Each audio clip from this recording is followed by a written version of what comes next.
Dostlar burada papağan var. Papağan.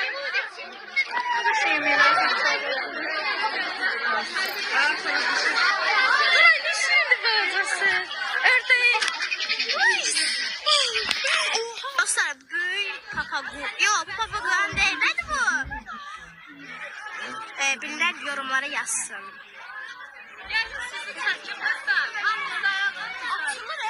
Çok qəşəngləri. Tovuz qışı ha. Dostlar bizim sınıfın bir yarısını tapmışıq burada.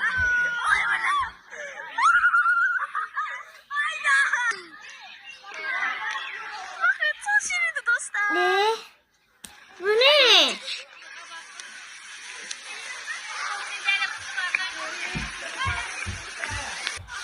Bakın. Oha çok qəşəngdir.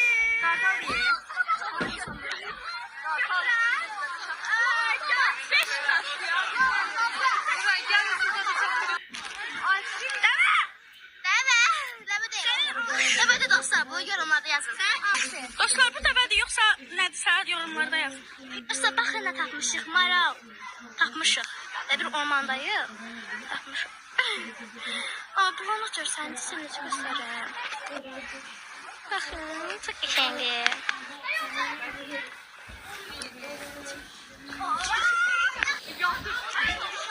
Çok şirindiler. Burada kamyaklar var. Çok şirindiler abi. Burada şat takmışım böyle. Burada park takmışım. Park. Oy. Çok korkuram. Ha kışkırtma aynen. Bana kışkırtma için. Ay takım yettiğim yer. Korkuram dostum. Ben de şey. Ne de bilmirəm. Çok şirindi dostlar. Ağzını aç. Zebra eşek. İkisinin de karışığı. Ay bunların bir şey. Demek. Bunların bile çok şirin. Haydi bu sefer dostlar. Bu da Mədiş. Hemen. Mədiş kanalına abone olmayı asla unutmayın. Burayı koyarım bak burada.